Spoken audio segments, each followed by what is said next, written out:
Shalom. Now to get some understanding Sunday.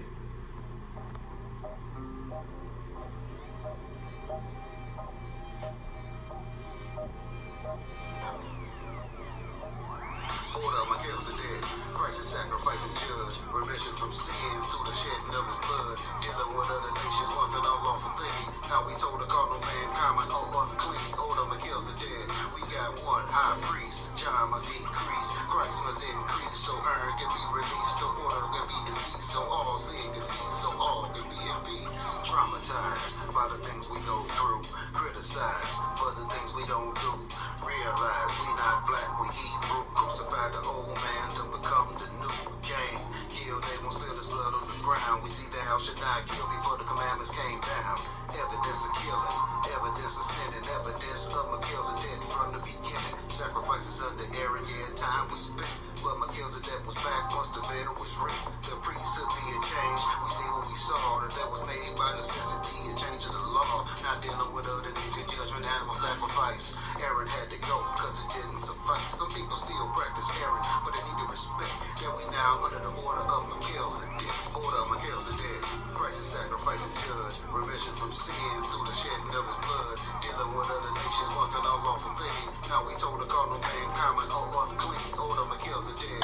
We got one high priest. John must decrease. Christ must increase. So urn can be released. The order can be deceased. So all sin can cease. So all can be in peace. The law having a shadow of the things to come. But those sacrifices took away sin from none. See, the sacrifices didn't stop the nonsense, cause the sin was embedded in their conscience. Lusting after women, you're taking your part and committing adultery already in heart. Some can't understand or just plain old blind that the order of Melchizedek checks your mind. No more being high priest, you can't find none better than the only begotten son that the Melchizedek forever. Righteous, just, king of right. Definition of Melchizedek, Christ the light. Aaron is gone, Aaron is done. No longer the schoolmaster, cause faith is come. Hebrews 10 and 9 sums up the verse. He established the second and took away the first. Order of Melchizedek. Christ is sacrifice and judge. Remission from sins through the shedding of his blood. Dealing with other nations once and all lawful thing. Now we told the cardinal man common or unclean. Order of Melchizedek. We got one high priest. John must decrease. Christ must increase. So urn can be released. The order can be deceased. So all sin can cease. So all can be in peace.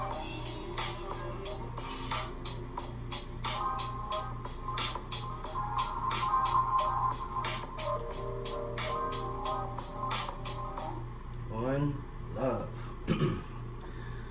Man, shouts to Octobias, man. Octobias, excuse me, for that track. Once again, man, I actually need to do him more of a service. I've been doing him a disservice, honestly, by playing it in such low quality. I need to get better. Excuse me. I need to get better at playing that track in a higher quality so that y'all can hear it the way it's supposed to be heard, man. Y'all ain't hearing it the way it's supposed to be heard just because of the quality that I'm playing it in, and I wish I could play it better, that you could hear it better, but this is how it is for now. I apologize, Octobias, and I appreciate the track, man. I truly do. It's excellent. It's fire. All right, man. One love, fam. Let's get it in with a prayer.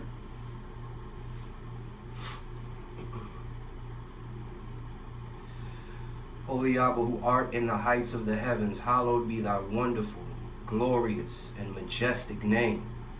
Thy kingdom come, Father, and thy will be done on earth as it is in the heavens. Holy Father, please give us this day our daily bread. Please forgive us our debts as we forgive our debtors. Please lead us to no temptation, Father, but deliver us from all evil. For thine is the kingdom, power, and the glory forever and forever. Holy Abba, thank you for every opportunity to feast on your holy word. And we have to thank you for your holy word, your pure, righteous word written, and your unblemished word made flesh. Holy Father, please forgive us for our sins. Forgive us for the sins of our ancestors, and forgive our ancestors, our fathers, our forefathers for their sins. Holy Abba, please let your holy Ruach come down on those who are sick and shut in, and heal and make them whole, Father, in this very hour. that they may come forth and glorify your holy name. Holy Abba, those who are innocent are locked in jail behind bars. Please let the prison gates open that they may walk out the very front door. Father, individuals who have recently lost a loved one that need your comfort, Holy Abba, let your Holy Ruach come down and comfort those who have recently lost a loved one. Remind them of the resurrection, Father. Holy Abba, please. Those who are widows and fatherless, the households that don't have an image of strength to look to say this individual represents that what is power in my house. Holy Father, please remind these households that power truly comes from you, Father. There is no power in the image of strength that is a man in the house unless that man is rolling with the Most High. The Most High, Yahweh, is power itself.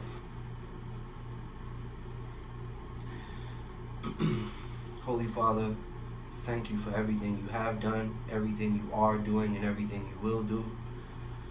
Anything that I have not asked for out of my mouth, please allow my spirit to supplicate for me, and every supplication that has come out of my mouth is made in the name of your holy and only begotten Son, Yeshua HaMashiach, Yahushai, our Messiah, maybe more familiarly known as Jesus Christ.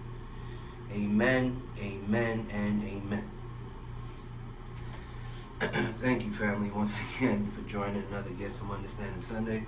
I can't thank y'all enough, man. I'll be thanking y'all a lot, and because I appreciate the brothers and sisters who leave me a comment like, yeah, man, keep going, man. This is, you all right, bro. You doing good. You know what I mean? The elders that roll with me, and the imams, and the young brothers and sisters that I talk to and I rock with, man. Thank everybody, man, for looking at any of these videos, and I pray that the Most High is granting understanding through any of the words that come out of my mouth. Maybe that will represent some type of covering of my sins, because I have a lot of sins that I would like to cover, and I pray something that comes out of my mouth brings you understanding, that may help me cover one of my sins. You know what I mean? Word. Today's script of the week is Psalm 57. Psalm 57, and it's a beautiful psalm. If I could get to it, all right? Excuse me. There we go. Psalm 57, and it reads on this wise. Be merciful unto me, O Most High Yahweh, my power. Be merciful unto me, for my soul trusteth in thee. Yea, in the shadow of thy wings will I make my refuge, until these calamities be overpassed. I will cry unto the Most High Yahweh, Most High, unto the power that performeth all things for me.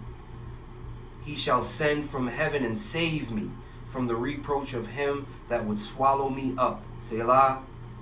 The Most High Yahweh shall send forth his mercy and his truth. My soul is among lions, and I lie even among them that are set on fire, even the sons of men whose teeth are spears and arrows, and their tongues a sharp sword. Be thou exalted, O Most High Yahweh, above the heavens. Let thy glory be above all the earth. They have prepared a net for my steps. My soul is bowed down. They have digged a pit for me. Into the midst whereof they are fallen themselves. Selah. My soul is fixed, O Most High Yahweh. My heart is fixed. I will sing and give praise. Awake up, my glory. Awake, psaltery and harp. I myself will awake early.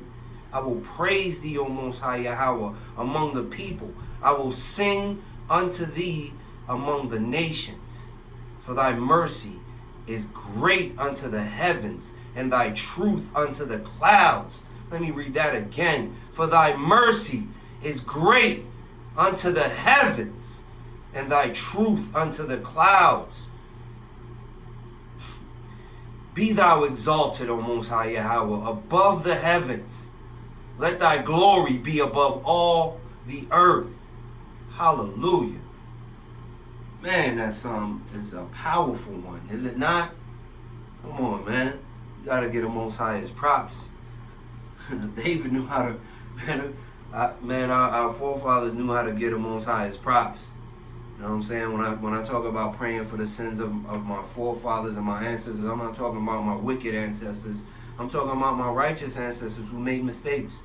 King David made a lot of mistakes, man. But them Psalms be hitting, man. Solomon made a lot of mistakes, man. Them Ecclesiastes and Proverbs be hitting. Anyway, today's letter of the week, this week's letter of the week. This week's letter of the week is the letter Gimel. Or the letter Gimel is this week's letter of the week. Gimel, according to my ancestors, according to those who spoke Hebrew, according to those who spoke Hebrew thousands of years ago, all right, Gimel means, Gimel equals the number 3.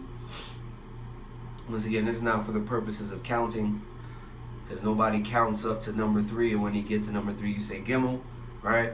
Gimel is the number 3 for you to do something called gematria, which is witchcraft. It's Jewish numerological witchcraft, and you should stay away from that. I'm pointing that out to let you know exactly what my ancestors was getting into. It says Jewish numerological witchcraft. When you're talking about what these letters are equated to in number fashion, because you don't count like that. So what are you using it for? Okay. It's equal to the number 3 according to my ancestors. It represents the sound J or G. And the symbol for Gimel is a camel, and it also means camel. But the definition gets extremely interesting for me with Gimel, because it says something lifted up. It says like a camel rising from its knees. But the lifting up and the rising from your knees is in self-will or pride. The meaning of Gimel, according to my ancestors, is a camel. Not in obedience, getting up when its owner says rise, because I've already finished loading my load on your back. Now I want you to rise and walk with me. No, it's the camel rising up in self-will and in pride, when its owner hasn't even given it instructions to do so. When its owner hasn't said, yo, I'm done loading your back with my goods, now I want you to rise and walk. That's not when the camel is rising. The camel is rising on its own volition. That's the meaning of Gimel? Let's see what God says it means. Because excuse me. Gimel is that one letter, man. And not even that one letter, but it truly represents the best example to me of the rift between my ancestors' opinion and what God says things mean, right? All the letters really do that for me. There's honestly there's very few comparisons. And when I do give my ancestors some type of props, and you've represented what God has attached as a definition to this letter. You've represented that well in your definition, ancestors. Good job. I do that very, very solemnly. I don't do that very. You can count on your hand, out of 22 letters on your hand, how many letters are equal to the definite, or how many definitions are equated to me, right? Gimel is one of these letters that represent a complete opposite, antithetical definition, one from another, right? The complete opposite. So my ancestors said pride and self-will and camel raising up from its knees this way. This is what God says Gimel means, right? The definition for Gimel, by the way, is in Psalm 119 from verses 17 to 24, and they read on this wise: deal bountifully with thy servant, O Most High Yahweh, that I may live and keep thy word. Man, deal bountifully with me, God. Yo, you know how I'm loading up this camel with all these goods? Because God has dealt bountifully with me. The problem is the camel about to raise up off its knees before I even say nothing to it, and all my goods is about to be damaged. Let's get back to the Bible. From the top. Deal bountifully with thy servant, that I may live and keep thy word. Open thou my eyes, that I may behold wondrous things out of thy law. Yo, I want to behold wondrous things out of this script right here, out the word. The word that's true up to the heavens, like Psalm 57 say. It's true to the clouds. You know how high the clouds be? Yo. Let's verse 19. I am a stranger in the earth. Hide not thy commandments from me. Yo, I don't belong. Listen, let's keep reading. Verse 20. My soul breaketh for the longing that it hath unto thy judgments at all times. I'm not getting no camel, no self-will, no pride. I'm not getting a camel raising up from his knee. I'm getting all obedience, all man. I need to behold wondrous things out of the word of the Most High Yahweh. I want him to deal bountifully with me according to his word, because I kept his word. Right? I'm doing this, so I want him to do that in return, because that's how he said he get down. And he will, because that's how he does get down. Anyway, verse 21. Thou hast rebuked the proud that are cursed, which do err from thy commandments. So what do the proud do? They err from commandments. That camel is rising up from his knees in self-will and pride. How is that Gimel? How is that a representation of Gimel?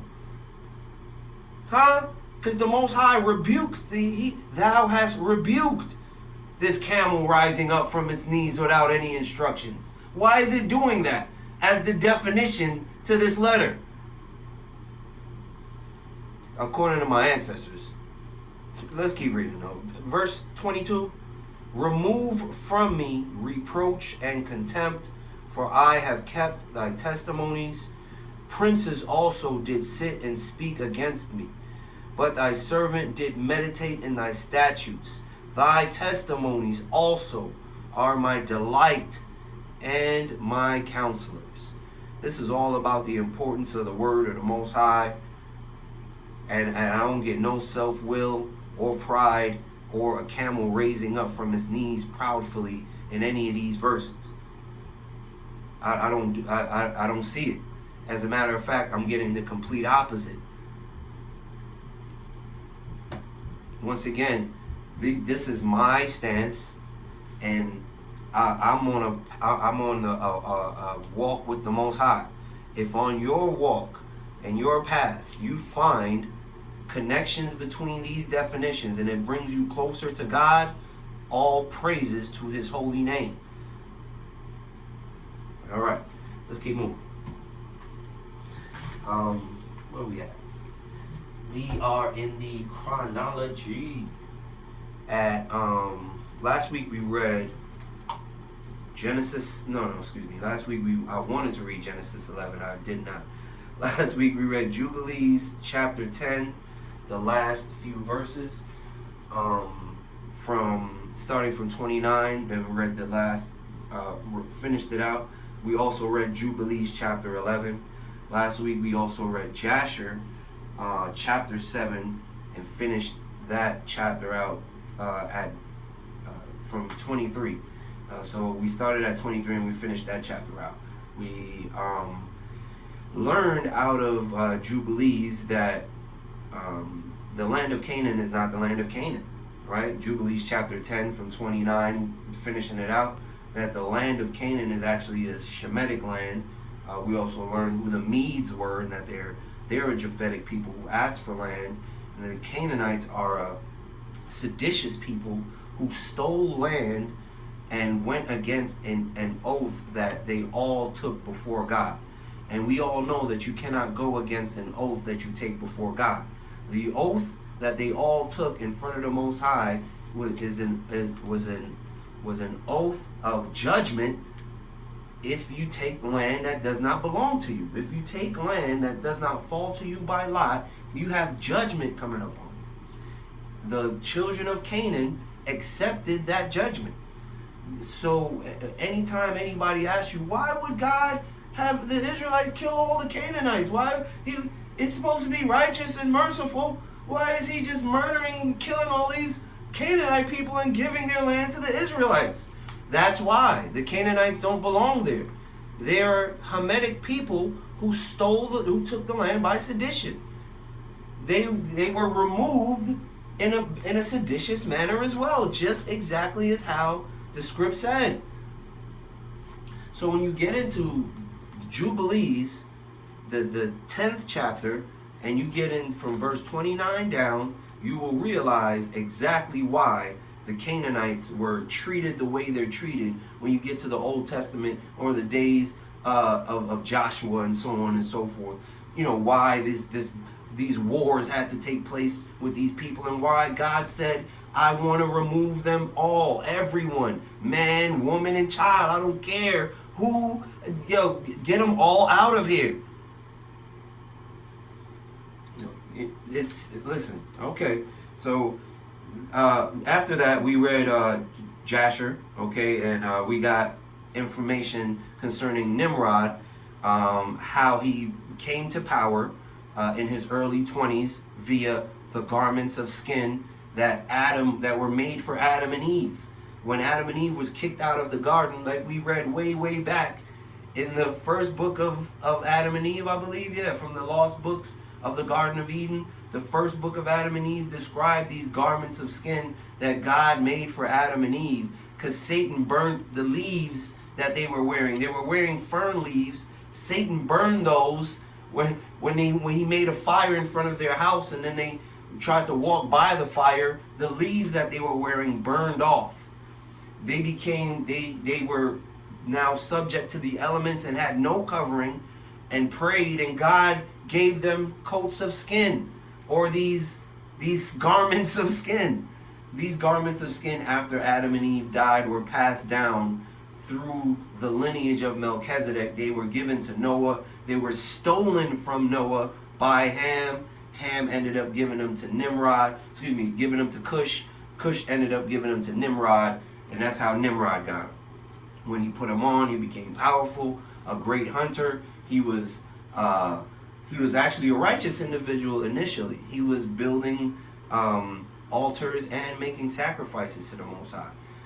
Come later on in his life, matter of fact, 20 years later, by the time he's 40, right, he ends up fighting this battle that makes him king of the earth, basically, because he's fighting for the Japhites.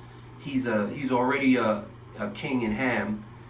He fights for these Japhites, ends up beating them, creating a colony or a satellite location in Japhet, and also has his throne in Shem, in Ur of the Chaldees, which is Shemitic land. So this individual is literally the king of the whole earth. He got all three kingdoms under his control right now, right? And becomes very powerful and wicked after that. Succumbs to everything the devil has to offer, becomes an idol worshiper, so on and so forth, right? We also read about Abram and how certain things were happening to Abram. I think we read up to his teenage years, right, when he was 14. He was a righteous individual. He was already separating himself from his father, because his father, Terah, was an idol worshiper, and he was an individual who had ideas of how to make a plow in a way that the seed would be buried in the earth, number one. And even before that, he was able to remove the crows who were being sent by the devil to eat up the seeds of the earth. The devil was sending crows to eat up the seeds of the earth. And Abram was an individual who was able to turn these crows back, and then he had an idea of how to how to put the seeds deep into the earth with these plows, and then the birds won't be able to get them. So that's where we are. That's where we were last week. I believe that's where we finished off. Excuse me. Even getting some details about Abram and his family's life, his great-grandfather and his grandfather, and so on and so forth. I believe I mentioned last week a city that was named after one of Abram's forebearers, and I said the name of the city was Nahor. I'm incorrect. The name of the city is Haran. Abram actually flees to this city when he leaves Ur of the Chaldees. He goes to Haran, and his pops comes to visit him in Haran. Haran is actually named after one of Abram's forebearers. I believe Haran is Terah's brother, though, or Terah's father's uncle, or something like that. We're going to read about that today. But the city of Haran is named after a member of Abraham's family, or Abram's family. And Abram also has an older brother named Haran, who's named after that uncle, right? Okay, so that's where we were. That's where we are in the chronology.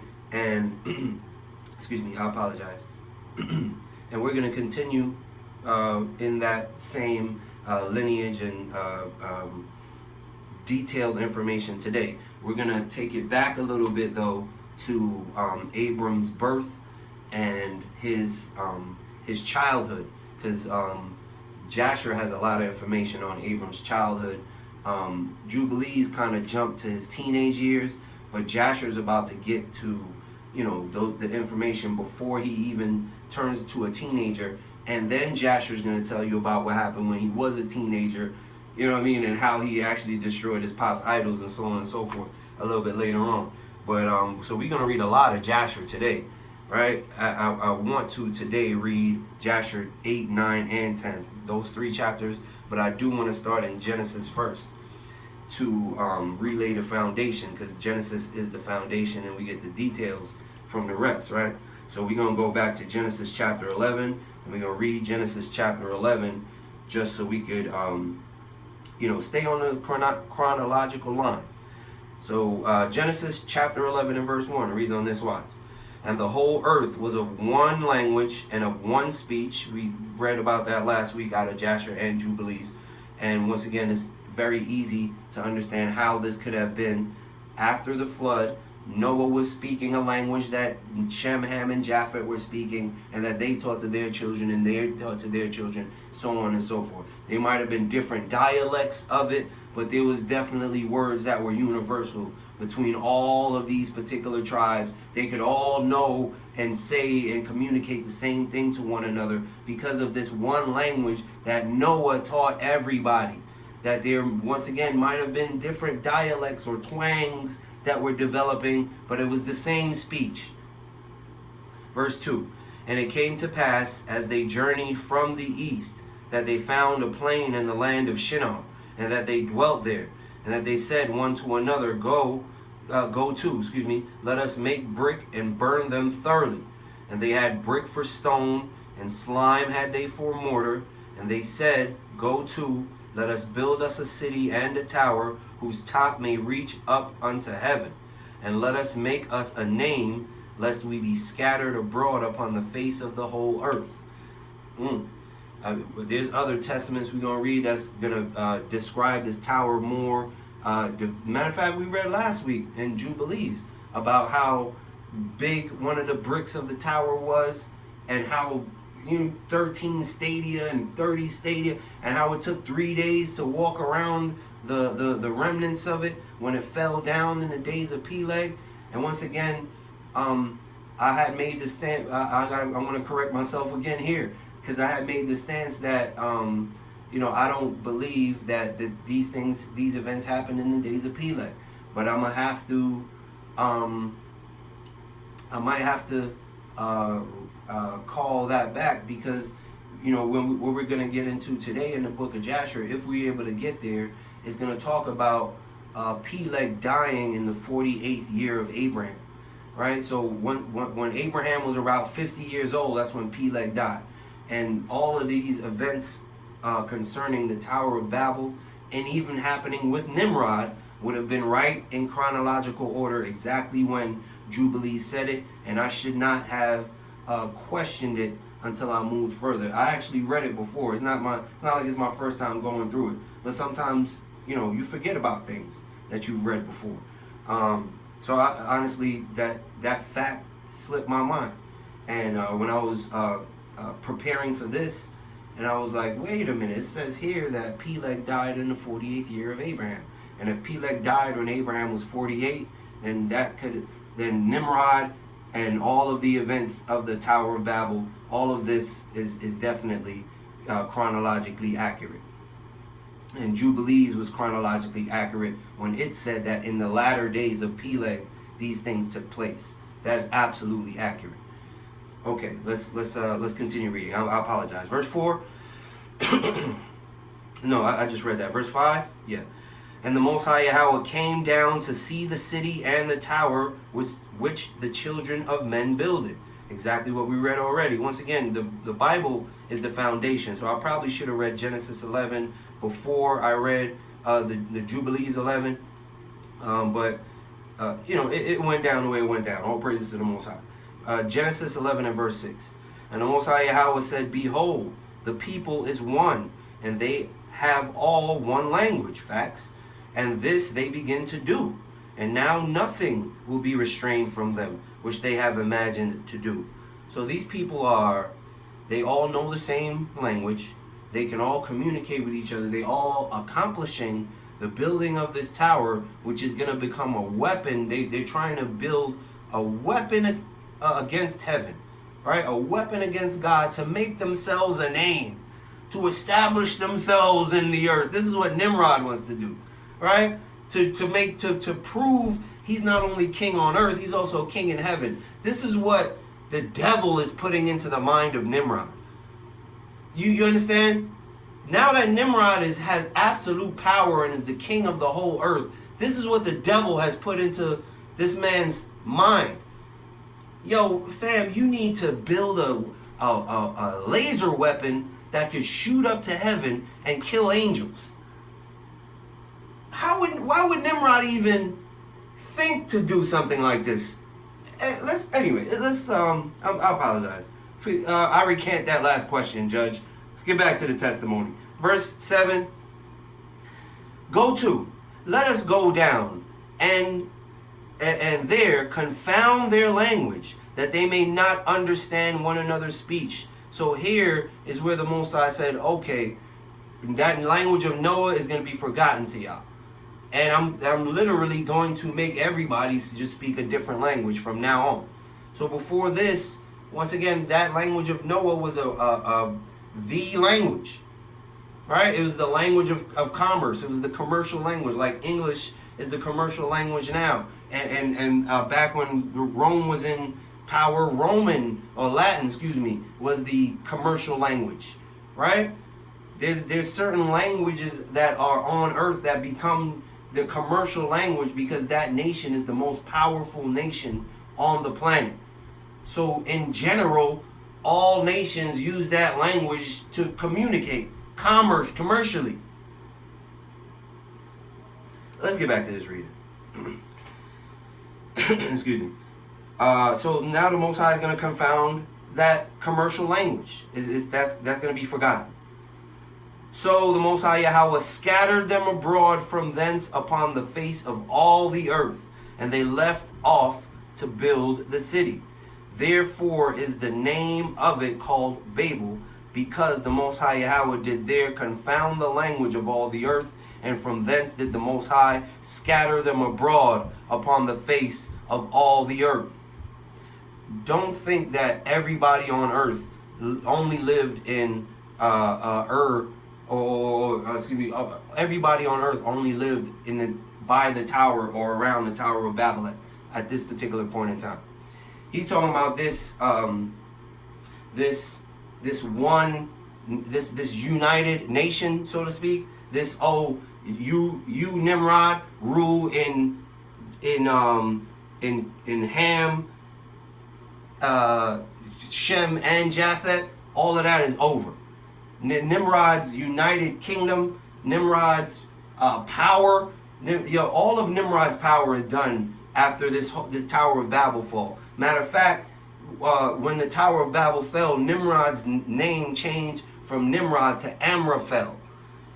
And Amraphel is going to be one of the kings that gets his rear end kicked up past his shoulder blades by Abraham.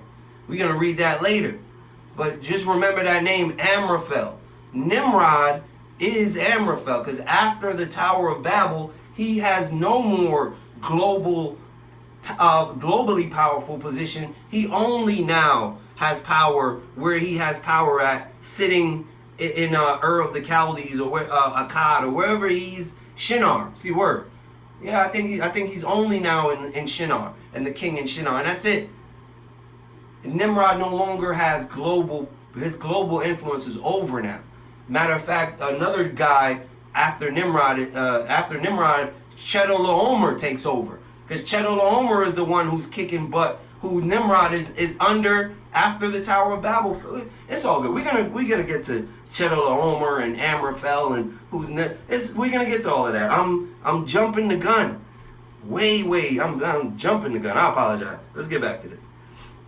Where was I? I even lost my spot. Man, where was I at? Verse 8. So the Most High Yahweh scattered them abroad from thence upon the face of all the earth, and they left off from building the tower. Yeah, I read that already. I read 8 and 9. Verse 10. I apologize. These are the generations of Shem. Shem was 100 years old and begot Arphaxad 2 years after the flood. Shem lived after he begat Arphaxad 500 years and begat sons and daughters. Shem lived to be 600 and change, correct? Okay. Arphaxad lived 35 years, and begat Selah. Arphaxad lived after he begat Selah 403 years and begat sons and daughters. Arphaxad lived to be 400 and change. Selah lived 30 years and begat Eber. Selah lived after he begat Eber 403 years and begat sons and daughters. Eber lived 34 years, 34, and begat Peleg. Eber lived after he begat Peleg 430 years. So you see how the Most High say, I'm bringing the lifespan of man down. Noah lived to be 900 and change after the flood. Noah was 600 after the flood, living under 350 years. Noah was the last man to be 900 years old. Shem lived to be 600 and change. We just read that, right? 500 and change. Yeah. No, 600 and change. He lived 100 years, and then lived 500 years after that, right? Shem lived to be 600 and change. Now, after him, everybody's going to be 400 and change. Coming after Eber and Peleg, everybody finna be 200 and change. After Abraham and everybody going to be 100 and change. So, once again, when the Most High said, I'm going to take my spirit from man, and they're not going to live long like they used to live no more, this, you're literally seeing it take place in front of your eyes in the Bible. Right? You're seeing the lifespan of man shortening right here in Genesis 11. Let's continue reading. Excuse me. I apologize, yo. I'm sorry. Eber lived after he begat Peleg 400 years. I read that already, right? No. Verse 17. Sorry.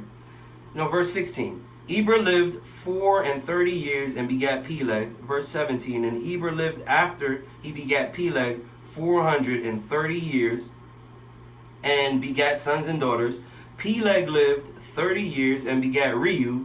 And Peleg lived after he begat Reu 209 years and begat sons and daughters. Reu lived 230 years and begat Serug. And Reu lived after he begat Serug 207 years and begat sons and daughters. Serug lived 30 years and begat Nahor, and Serug lived after he begat Nahor 200 years and begat sons and daughters. Nahor lived 29 years and begat Terah. Nahor lived after he begat Terah 100 119 years and begat sons and daughters. Terah lived 70 years and begat Abram, Nahor, and Haran. 70 years, just like we read in Jubilees that he was 70 when he had Abram. Facts. Absolute fact. Bible say the same thing. By the time he was 70, he had 3 sons. Abram, Nahor, and Haran. Absolutely correct. Verse 27. Now these are the generations of Terah. Terah begat Abram, Nahor, and Haran. Haran begat Lot, and Haran died before his father Terah in the land of his nativity in Ur of the Chaldees. We're going to read about Haran's death today. If I could get to it, I don't keep explaining stuff that ain't happened yet for years and years and years yet. I'm all the way down the line in Amraphel. I need to stick to where I'm at. But anyway, verse 29. And Abram and Nahor took them wives. The name of Abram's wife was Sarai. The name of Nahor's wife was Milcah, and the daughter of Haran, the father of Milcah, and the father of Iscah. Let me, because I have to say something about this right here. Haran dying in Ur of the Chaldees because he died. Like I said, we're going to read about it, the way he died. But Haran is the father of Sarah and Milcah. Sarah and Milcah are sisters, and Lot is their brother. Haran has 3 children. We're going to read about that today later. Matter of fact, all of that is going to be read later. Please remember Genesis 11 and 29, because it's going to be elucidated in Jasher if I could ever get to it. But verse 30.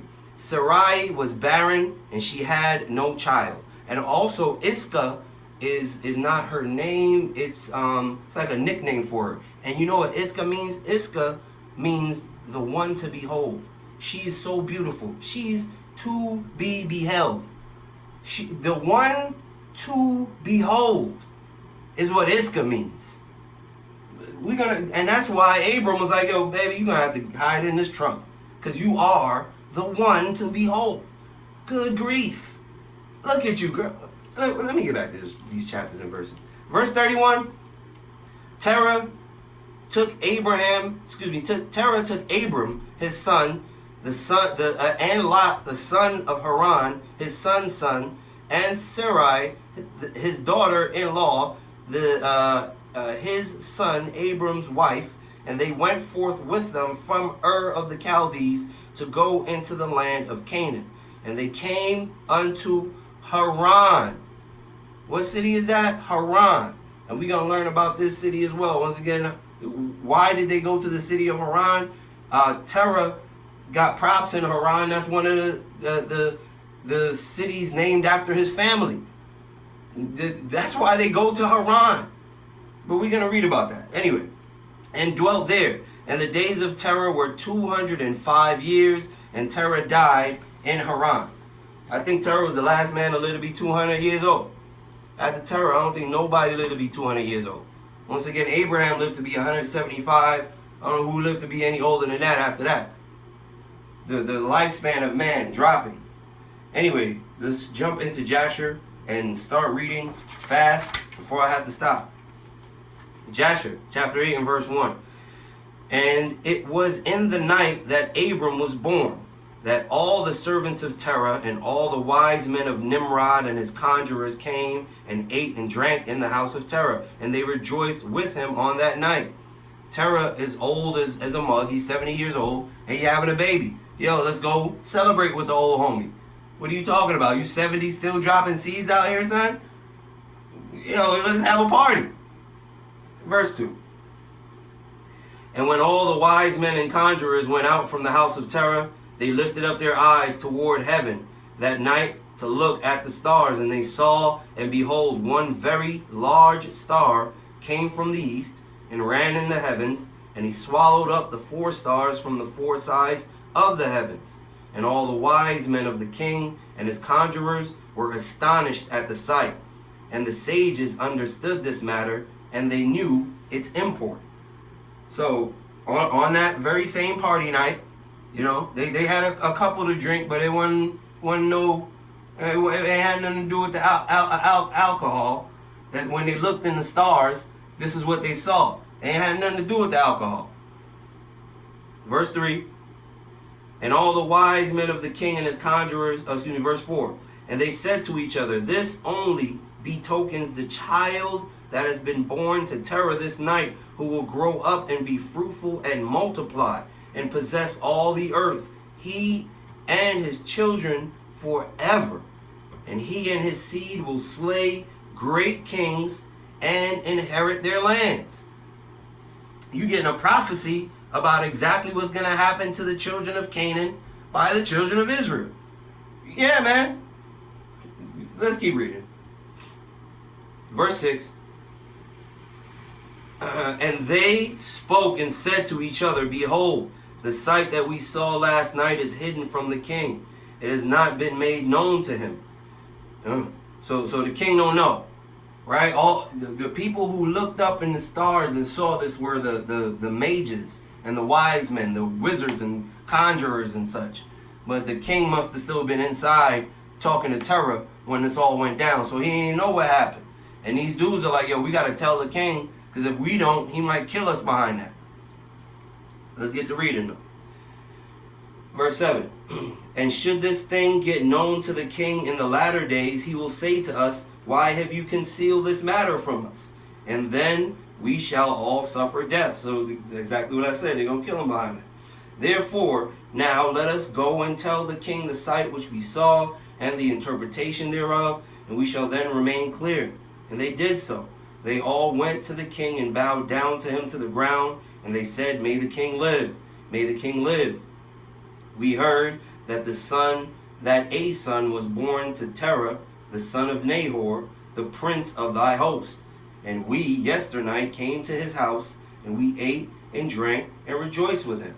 So they telling the king about the party. I mean, the king should know, right? Abram, Terah is the big homie, man. Of course I know. Are you kidding me? But once again, they just letting them know what they saw when they was there. They letting them, yeah, man, we was at the party too, fam, and this is what we saw. Verse 8. Right? No, I apologize. Verse 10. And when thy servants went out of the house of Terah to go to our respective homes to abide there for the night, we lifted up our eyes to heaven, and we saw a great star coming from the east. The same star ran with great speed and swallowed up 4 great stars from the 4 sides of the heavens. And thy servants were astonished at the sight which we saw, and were greatly terrified. And we made our judgment upon the sight, and knew by our wisdom the proper interpretation thereof, that this thing applies to the child that is born to Terah, who will grow up and multiply greatly, and become powerful, and kill all the kings of the earth, and inherit all their lands, he and his seed forever. And now, our master and king, behold, we have truly acquainted thee with what we have seen concerning this child. If it seemeth good to the king to give his father value for this child, we shall slay him before he shall grow up and increase in the land, and his evil increase against us, that we and our children perish through his evil. So, this is the breakdown. Yo, king, you ain't finna be king no more, because this kid is born. If you could give his father something valuable in return for him, and we could kill him, then your seed will last forever, because when we looked up in the stars, it looked like he finna take over. Because a star came and swallowed up the 4 great stars of the heavens. You talking about powerful constellations, the constellation of Orion and the Bear and, this Great Dipper and so on and so forth. Man, all them constellations got swallowed up. We didn't know what to do. We think it's because this dude Abram was born and he finna take over. And if you don't kill him, you the king, right? How protect your lineage, basically. Got it. Excuse me. Let's keep reading. Verse 14. And the king heard their words, and they seemed good in his sight. And he sent and called for Terah, and Terah came before the king. And the king said to Terah, I have been told that a son was yesternight born to thee, and after this manner was it observed in the heavens at his birth. And now therefore give me the child, that we may slay him before his evil springs up against us? And I will give thee for his value thy house full of silver and gold. A house full of silver and gold for my son. For my son. Come on, man. Anyway, let's keep reading. Verse 17. And Terah answered the king and said to him, My master and king, I have heard thy words, and thy servant shall do all that the king desireth. But, my master and king, I will tell thee what happened to me yesternight, that I may see what advice the king will give his servant. Excuse me. That I may see what advice the king may give his servant. And then I will answer the king upon what he has just spoken. And the king said, Speak. And Terah said to the king, Aon, son of Mored, came to me yesternight and said, Give unto me the great and beautiful horse that the king gave thee, and I will give thee silver and gold and straw and provender for its value. And I said to him, Wait till I see the king concerning thy words, and behold, whatever the king saith, that will I do. So Terah is a very intelligent individual, saying what he just said. Because what he just did was present the king with a problem similar to what he's going through right now. So he's like, yo, you're asking me to give you my son for a whole house full of silver and gold, right? Okay, somebody told me to give them the horse that you gave me for straw and for the food for the horse. I'ma sell my TV to pay the cable bill, right? That's what you asking me to do to my son. You want me to take my son, which is my television, and sell my son so I can pay my cable bill. Oh, okay. All right, let me think about that, king. So that's what Terah, as a very intelligent individual, of course. This man is the leader of an army. He's militarily sagacious, right? Of course, he's got some type of wits to him. And he's a Hebrew, and he's also a Hebrew. Terah is, even though he's an idol-worshipping crazy one, he happens to also still be a Hebrew. All praises for that. Let's keep reading. Verse 24. I apologize. Verse 22. And the king heard the words. And the king heard the words of Terah, and his anger was kindled, and he considered him in the light of a fool. He's like, yo, Terah, are you stupid? You about to sell your horse for horse food, for straw and provender, even gold and silver and straw and provender? Bruh, are you crazy? Once again, you about to sell your TV for the cable bill? And then Terah about to look at the king like, yo, fam, you asking me to do the same thing just now. Matter of fact, why don't I read it? Why don't I do that? Verse 22, the king heard the words of Terah, verse 23, excuse me. And the king answered Terah, and he said to him, Art thou so silly, ignorant, or deficient in understanding to do this thing? To give thy beautiful horse for silver and gold, or even straw or provender? Art thou so short of silver and gold that thou shouldest do this thing? You ain't got enough money from all the battles we done won? You don't got enough from all the spoils we done took? Fam, you the captain of the host. The captain of the host get to take whatever he want. You ain't got enough? Wait. You asking me this, Nimrod? When you offering me a house full of gold and silver like I don't have enough?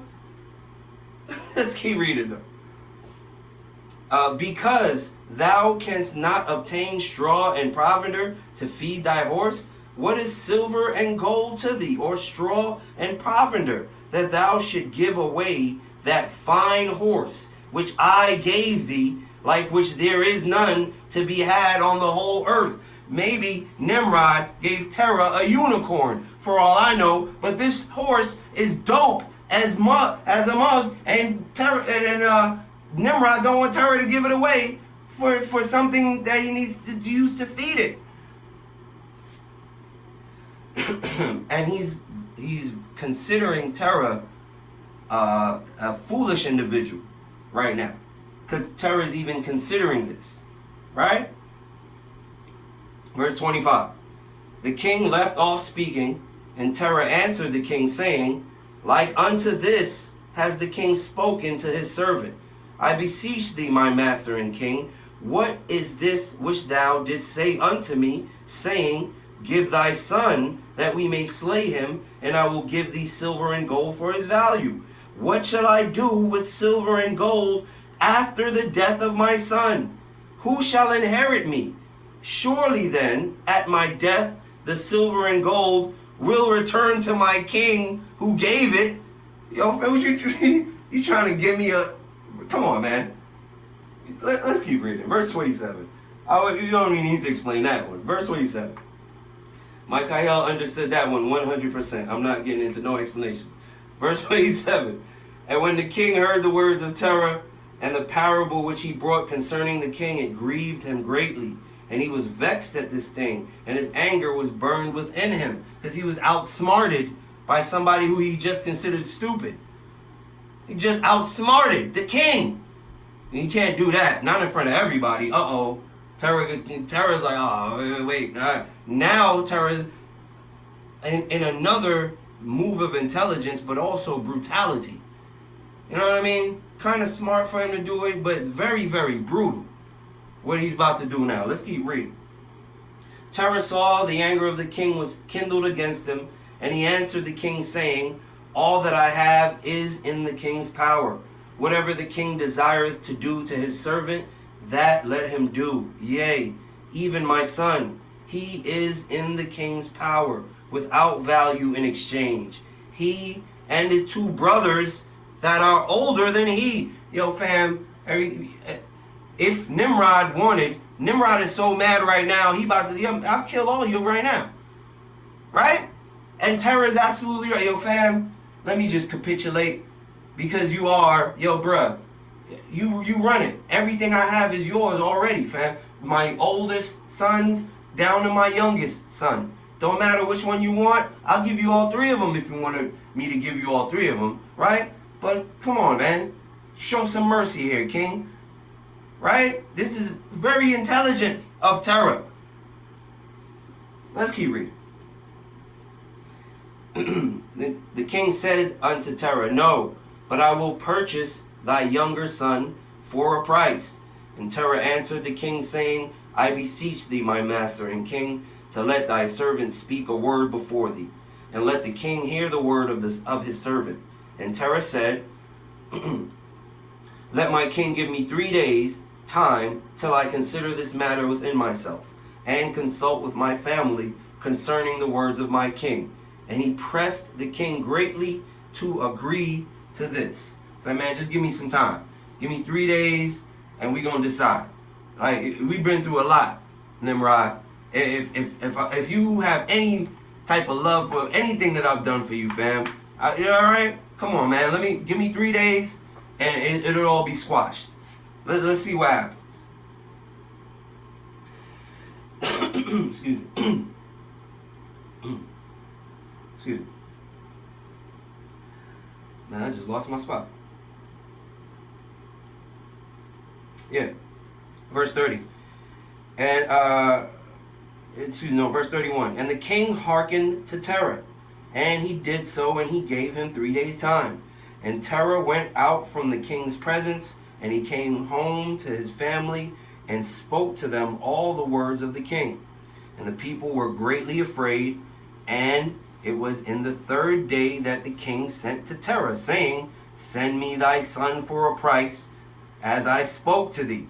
So Terah acting like he forgot, but the king did not forget. Nimrod ain't forget. Nimrod is like, yo, fam, come on now, do what we talked about. Terah trying to keep it quiet, like, man, maybe he's gonna slip his mind. Let's keep reading. So,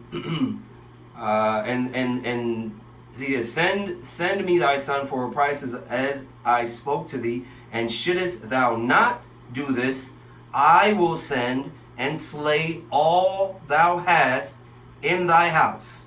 You hear that? That's a threat right there. Yeah, Terah is under threat right now. Yo, send me your son or I'm going to kill everybody. Right? You already know I got the power to do it. I was going to do it when you made me mad. You flip you flip the parable on me. You had me thinking you was dumb. You embarrassed me in front of everybody. I should have killed you right there. Give me your son, or everybody finna die. Let's see what happens.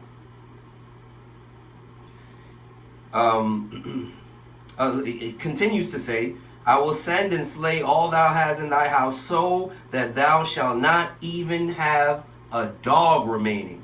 Whoa. Verse 33. You're going to kill everybody, even the dog. I'm going to kill the dog too. You know,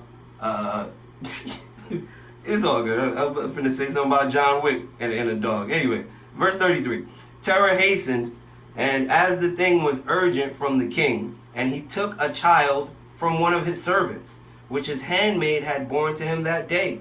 And Terah brought the child to the king and received value for him. So Terah has a slave. One of his slaves has a child, and he takes one of his slaves' children, newborn child, and brings it to the king, gets value for it, gets paid for his slave's child as the king thinks it's Abram, so the king can kill this newborn baby. Got it. Like I said, very, very brutal of Terah. Right? Even though he was intelligent in his responses to the king, he has to commit an act of brutality in order to save Abram. Verse 34. The Most High Yahweh was with Terah in this matter, that Nimrod might not cause Abram's death. So the Most High understood what Terah had to do in this position. Listen, that baby gonna be in the kingdom. The Most High, the one who, you know what I'm saying? That baby is gonna be in the kingdom. You ain't gotta worry about that. Anyway, let's get back to this read. Verse 34 from the top. Most High Yahweh was with Terah in this matter, that Nimrod might not cause Abram's death. And the king took the child from Terah, and with all his might, dashed his head to the ground, for he thought it had been Abram.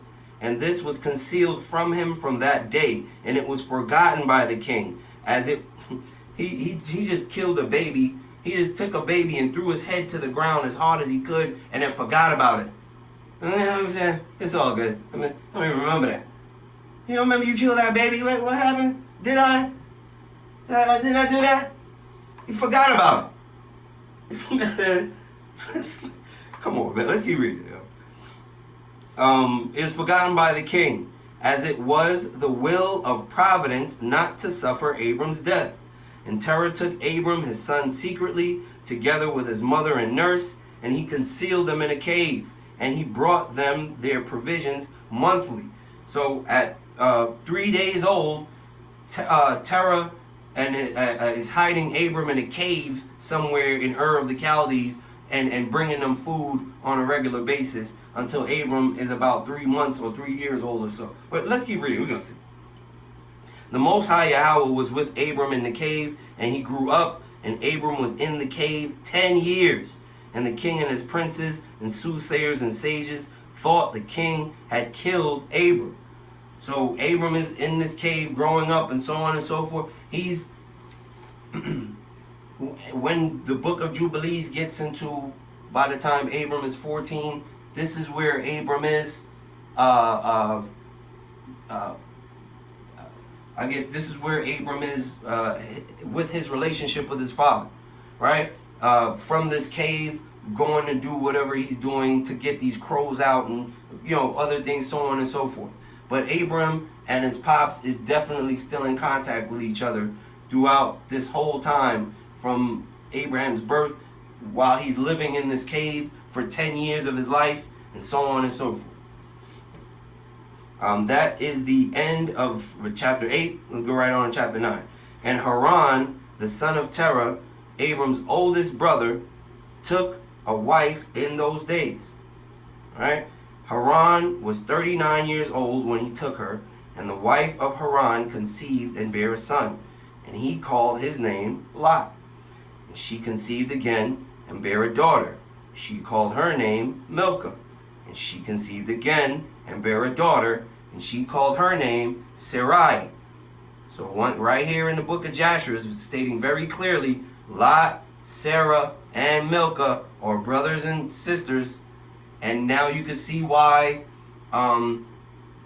Sarah sent Isaac to Laban, because Laban is Milcah's son, right? Milcah is Sarah's sister, and Sarah was like, yo, I don't want you to go find a wife like Ishmael went and found a wife. Isaac, I want you to go get a wife from my land, and Abram sent Eleazar to go get from the house of Laban, who Milcah is Laban's mother. Sarah and Milcah are sisters. Milcah has babies before Sarah, because Sarah's barren and doesn't have a baby till she old and old as old as old. So yes, Laban got children way before. Listen, yo, look, it's all once again, it's all one beautifully put together story, and a lot of times you find yourself way further down the line than you already are in the book. But I'm telling you right now, even when you get all the way down to the days of Jacob, it's all family. Laban is Jacob's family because Sarah and Milcah, who's Laban's mother, are family. That's why the wife of Isaac is Laban's sister. Okay. Let's get back to this reading. But please notice the relationship between Lot, Milcah, and Sarah. This relationship is a brother and sister relationship, and it carries all the way down to the 12 tribes. You know what I'm saying? And it explains a lot as well. It's a lot of getting even down to Beor, Balaam, and the two magicians who Janus and Jambres, who are Balaam's children. Yo, they all related as well. We all related, yo. But once again, I'm getting way far down the line. I apologize. We right now finding out Sarah, Milcah, and Lot are brother and sister. They're all Haran's children. And when Haran dies in a fire, Lot and Sarah, Lot and Abraham is cool, so they chilling. And when it's time for Abraham to leave, he take Lot with him. But Lot marries one of his brother's daughters, and Nahor marries the other brother's daughter. Abram marries Sarah, who's his brother who just died's daughter. And Nahor, Abram's other brother, marries Milcah. Nahor marries Milcah, who's that. It's a thing where I can't even explain it. It's all good. We're gonna read it. Let's get back in the book. It's a family affair. Verse 4. Haran was 42 years old. Yeah, Haran was 42 years old when she begat Sarai. When was the 10th year of the life of Abram? So Abram was 10 when Sarah was just born. They're 10 years apart from each other. Is that correct or incorrect? Because when Sarah was how old did she have Isaac? And when Abram was out, how old did he have Isaac? They were 10 years, about 10 years apart, even in the script. But once again, just the consistency in the story and how it all it relates. But let's keep reading.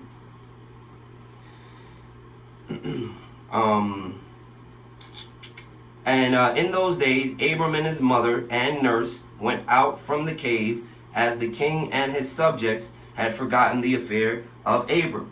And when Abram came out from the cave, he went to Noah and his son Shem, and he remained with them to learn instructions of the Most High and his ways. And no man knew where Abram was. And Abram served Noah and Shem, his son, for a long time. You hear that? Noah went to, Noah. Abram went to go learn the ways of Melchizedek. Abram went to go learn Melchizedek. And who did he learn Melchizedek from? Who's still alive right now? Noah, still alive right now. Shem, still alive right now. Abram learned from these men according to this book right here, Jasher. And I cannot argue with the chronology. Can't argue with it. Let's keep reading. And Abram was in Noah's house 39 years. You hear that? Abram was learning Melchizedek for almost 40 years. And Abram knew the Most High Yahweh from 3 years old. Even when Abraham was living in that cave. Even when Abraham was a teenager, when he was shooing crows. And then after that, when he went to go learn with Shem and Noah the ways of Melchizedek for the next 40 years of his life. The man knew the Most High from 3 years old. Been with the Most High. All praises, man. So when the Most High came to Abraham and said, "Yo, fam, I rock with you, bro. I like you a lot, man. I'm finna give you all of this. Come on up here and let me show you something." We understand why, man. Let's keep reading. Verse 6 from the top. And Abram was in Noah's house 39 years, and Abram knew the Most High from 3 years old. And he went in the ways of the Most High until the days of his death. You hear that? Until the day of Abraham's death, he was walking with the Most High. He never got off the path. He never strayed from the right to the left. He was always rolling with the Most High. Always. Man, even though we finna read about the only issue Abraham had ever had in his whole life concerning his walk with the Most High. When he looked at the stars one time and was like, maybe these are God. And when he was observing the heavens and had some thoughts of something up there being God. Meaning one of the heavenly bodies. We're going to read about that. But that was Abraham's only issue I ever read about Abraham, ever. Having any type of thoughts against the Most High. Ever. Let's get back to this reading, though.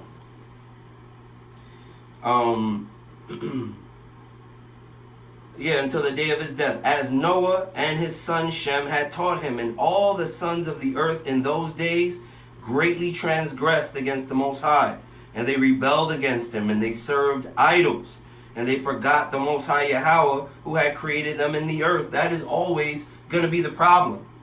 That was always the problem. It always will be the problem. It's always going to be the problem until the Most High bring in a kingdom where there's only people going to recognize him. That's it.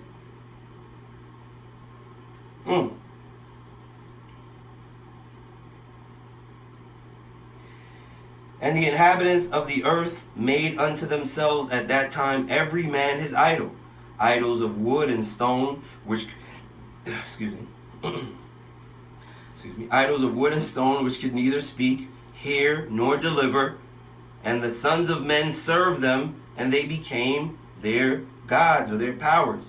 And the kings of all, and the king and all his servants, and Terah with all his household, were with them. Come on now. Were with them in the first, were with then the first of those that served idols of wood and stone. So Terah and Nimrod bringing in this idol worship, and everybody in his kingdom being enveloped in idol worship was the thing of the day. It was the soup du jour, idol worship, right? And it seemed like the only place idol worshiping wasn't taking place was where Abram, Shem, and Noah are right now. Huh? It looks like that's the only place idol worshiping is not taking place. Let's keep reading. And the king and all his servants and Terah, I just read all of that, right? Verse 8. Terah had 12 gods of large size, made of wood and stone, after the 12 months of the year. And he served each one monthly, and every month Terah would bring his meat offering and drink offering to his gods. Thus did Terah all the days. Terah was an idol worshipping maniac. This is why Terah is not mentioned as one of the people in the lineage of Melchizedek, and never could, and you don't never call yourself a Terahite. I'm quite certain only the men who are mentioned as the progenitors of this information about the Most High and are serving the Most High all the days of their lives are our patriarchs. Noah, Shem, Eber, Abraham, Isaac, and Jacob. And all of these men are mentioned with keeping and following laws, statutes, and commandments all of their lives until they die. Let's keep reading. Verse 9. And all the generations were wicked in the sight of the Most High, and thus they made every man his idol, but they forsook the Most High Yahweh that created them.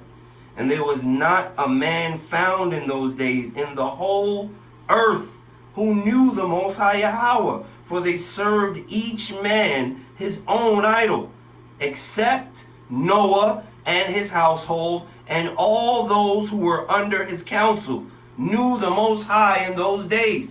This is Melchizedek priesthood before anything even thought of as Mount Sinai. Who's even thinking of Mount Sinai right now? Mount Sinai is a gleam in the eye of the Most High at this point. Mount Sinai, a priesthood, people teaching laws, statutes, and commandments. Anyway, let's get back to this reading. What is it? Verse 11. And Abram, son of Terah, was waxing great in those days in the house of Noah, and no man knew it. And the Most High Yahweh was with him. And the Most High gave Abram an understanding heart, and he knew all the works of that generation were vain, and that all their idols were vain and were of no avail. Same thing we read in Jubilees last week, right? Abraham was of this understanding, or been down for the Most High like this, man. I'm not worshiping no idol. I don't care who's doing. I don't care if my pops is doing it, bruh. I don't care if my pops is idol worshiping. I'm not doing it. Come on, Abram. Let's get back to this reading, fam. Verse 13. And Abram saw the sun shining upon the earth, and Abram said unto himself, surely now this sun that shines upon the earth is the Most High power, and him will I serve. There you go, right here. If Abram is making any type of step to the left or to the right, or you could say, yo, man, Abram might have went off over here. This is where you read it, out of Jasher.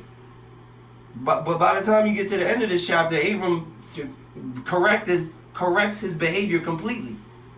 But if you can say Abram ever made a step to the left or to the right from the path, you're reading Jasher chapter 9, around verse 17. Let's keep reading. I didn't even get up to verse 17 yet. But verse 14, excuse me. And Abram served the sun that day, and he prayed to him, prayed to the sun. And when the evening came, the sun set as usual. And Abram said to himself, surely this cannot be God, the Most High power. The sun go down at night. God don't go down. God don't sleep. Hold on, let me see if something else might be God. Listen, Abram is a man already been serving the Most High years and years and years, been getting information from Noah and Shem for the longest, fam. Been serving the Most High since he was 3 years old and still made a step. But if you correct your behavior, your steps will be forgotten by the Most High. They will be forgotten. Let's keep reading, yo.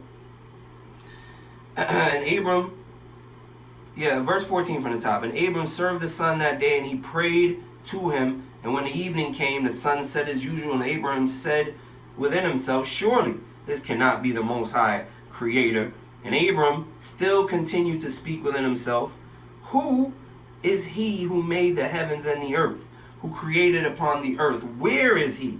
And night darkened over him, and he lifted up his eyes toward the west, north, south, and east, and he saw the sun had vanished from the earth, and the day became dark.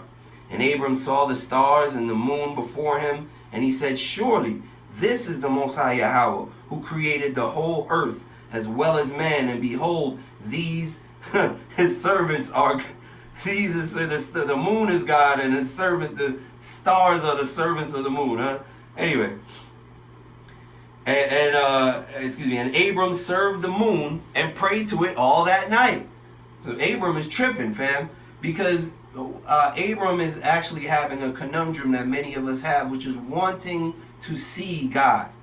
Abram is like, yo, surely God is something that I can see. Where is he? I've been learning about him all this time from Shem and Noah, but he won't show. I can't see him nowhere, right? Until one day, God actually, an angel come to Abraham and say, yo, fam, come let me holler at you right quick. Man, in fact, let me change your name from Abram to Abraham. Let me holler at you right quick. Right? Anyway, let's get back to this reading before I can't read no more. Excuse me. Verse 18. In the morning when it was light, the sun shone upon the earth as usual. Abram saw all the things that the Most High Yahweh had made upon the earth, because that's what the sun does. It shines its beautiful light and reveals the truth. Verse 19. And Abram said unto himself, surely these are not gods that made the earth and all mankind, but these are the servants of the Most High God.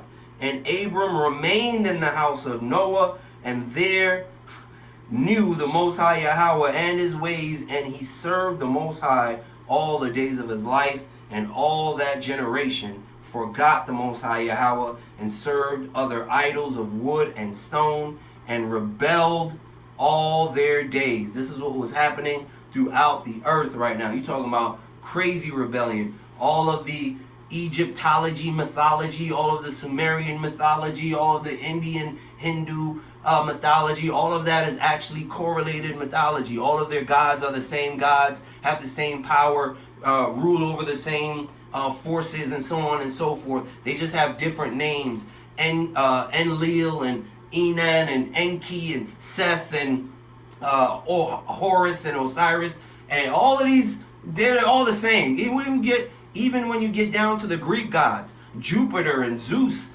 are representatives of these same ancient Sumerian and Egyptian and Sanskrit gods, because these are the three nations, Japhet, Ham, and Shem, that was there at the time. So you're going to have Sanskrit or Japhetic gods, you're going to have Sumerian Shemitic gods, and you're going to have Egyptian Hamitic gods. But they're all the same. They're all these devils with fallen angels, and they powers and forces that are being worshipped and idolized by these people of the day. And this particular form of behavior is extremely popular. It's all people want to do. Does it sound familiar to you? Is that what's happening? Like that should sound familiar. Sound very familiar to me. Sound like what's happening right now.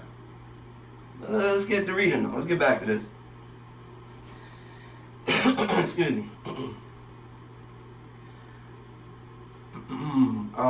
Verse 19. Abram said unto himself, surely these are not God. Oh yeah, I just read that. Verse 20. And King Nimrod reigned securely, and all the earth was under his control, and all the earth was of one tongue and one union. So now the book of Jasher is about to get into the story of the Tower of Babel. So now you know all of the things that are happening in Jasher right now, all the things that we've read happened before the Tower of Babel. Talking about from Abraham's birth all the way up to the Tower of Babel's creation, or a building, before the Tower of Babel's building. And once again, it's all a consistent correlating story. So just pay attention to the different details that add to the tapestry of the story. Look like I'm gonna be reading a little bit long today. Yeah, this one go on for a little minute more. I might, matter of fact, let me just go ahead. Let's do it, man. Let's do it. Verse 21. And all the princes of Nimrod and his great men took counsel together, Phut, Mizraim, Cush, and Canaan, with their families, and they said to each other, come, let us build ourselves a city, and in it a strong tower, and its top reaching heaven, and we will make ourselves famed, so that we may reign upon the whole world, in order that the evil of our enemies may cease from us, that we may reign mightily over them, and that we may not become scattered over the earth on account of their ways. Hamites are ruling the earth right now. All the houses of Ham literally have control over everything. They could go anywhere and do whatever they want because of this dude Nimrod. And you know the devils is working with him, right? All the devils is working with him. So this is, what's taking place at this time, and these individuals decide to collectively to build this tower. But don't think that Nimrod is not the final say in this matter, right? Who's literally being controlled by the devil, if you ask me, because that's what the devil does. He deals with the kings of nations, right? Let's keep moving. Verse 21, continuing. Come, let us build ourselves a city and a strong tower and its top. I just read that, didn't I? Yeah, just read that. Verse 22. And they all went before the king, and they told the king these words, and the king agreed with them in this affair, and he did so. You hear me? So they collectively made this agreement, but the last decision was given to Nimrod. Verse 23. And all the families assembled concerning of about 600,000 men. And they went to seek an extensive piece of ground to build the city and the tower. And they sought the whole earth. And they found none like one valley at the east of the land of Shinar, about 2 days' walk. And they journeyed there, and they dwelt there. This book says they searched the whole earth. The whole earth. Let me say something as well. Don't think that the whole earth hasn't been known, every place on earth hasn't been known or explored, or I'm quite certain that a man has been everywhere on earth before, because maps of the whole earth have existed for an extremely long time. Places that have recently been discovered in the 1800s and 1900s, like Antarctica. Antarctica? Look up when Antarctica was discovered. When did we discover? Who discovered Antarctica and when? Right? And the fact that Antarctica's been on maps for hundreds of years. There's maps that go way back before the 1800s that got Antarctica on them. How did we just discover Antarctica? Or the Arctic? Or any of these places that are, when you look at world maps from like the 1600s, 1500s, 1400s, Columbus's days world maps. All of the continents are on them. Every single one. How did Columbus discover a place he knew existed and where he was going? Yo, fam, I'm going over here to this land that looks like this. He knew where he was going. He didn't get lost. The man did not get lost, fam. Anyway, let's get back to it. Yo, there's maps that have North and South America on them that are from before Columbus left. Before Columbus ever said, oh man, I'm going to India to get some spices, and landed over here and stupidly discovered America, allegedly, right? Allegedly, there were maps that have South and North America, the Caribbean, all of these places, Antarctica, the Arctic, Australia, because every man has been all over the earth already. And the script says so. The Bible says so. Let's get back to this reading though, because matter of fact, I'm gonna stop right there. We done right there, fam. They found this valley in the land of Shinar. We done right there. This is we had the 23rd verse of the 9th chapter. All that explaining that I had to do for somebody. We ain't gonna say nobody. It's somebody though. Needed some explanation in today. I pray that they got it. I'll pray this to the Let's read the script again, man. The script of the week is Psalm 57, family. Word, man. Psalm 57. Reads on this wise. Be merciful unto me, O Most High Yahweh. Be merciful unto me, for my soul trusteth in thee. Yes, in the shadow of thy wings will I make my refuge, until these calamities be overpassed. I will cry unto the Most High Yahweh, my power most high, unto the Elohim that performeth all things for me.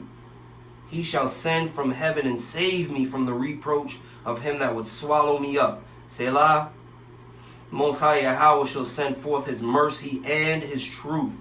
My soul is among lions, and I lie among them that are set on fire, even the sons of men whose teeth are spears and arrows, and their tongue a sharp sword. Be thou exalted, O Most High Yahweh, above the heavens. Let thy glory be above all the earth. They have prepared a net for my steps. My soul is bowed down. They have digged a pit for me. Into the midst whereof they have fallen themselves. Selah. My heart is fixed, O Most High Yahweh. My heart is fixed. I will sing and give praise. Awake up, my glory. Awake, psaltery and harp. I myself will awake early. I will praise thee, O Most High Yahweh, among the people. I will sing unto thee among the nations. For thy mercy is great unto the heavens, and thy truth unto the clouds. Be thou exalted, O Most High Yahweh, above the heavens. Let thy glory be above all the earth.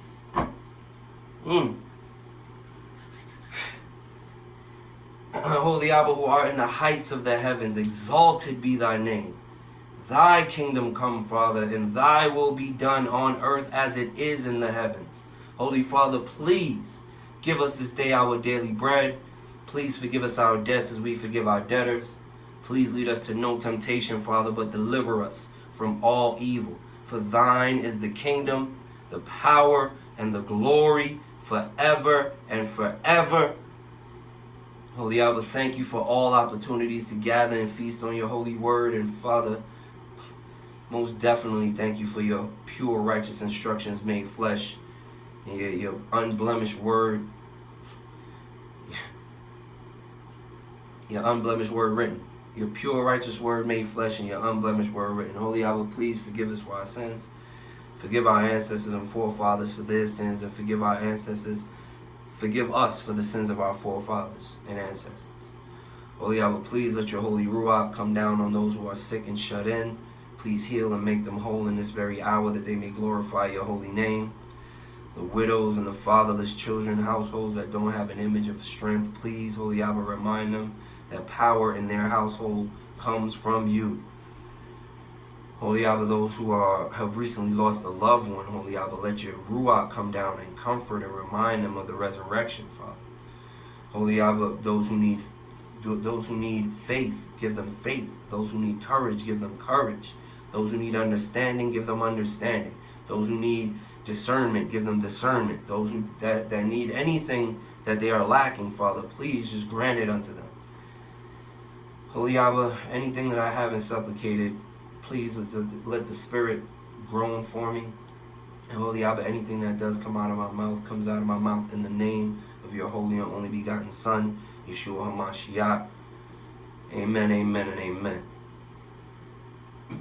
Fam, thank you very much once again, man. If it be the Most High's will, thank you for your hearts and thank you for your ears. If it be the Most High's will, I'll be right here next week. One love.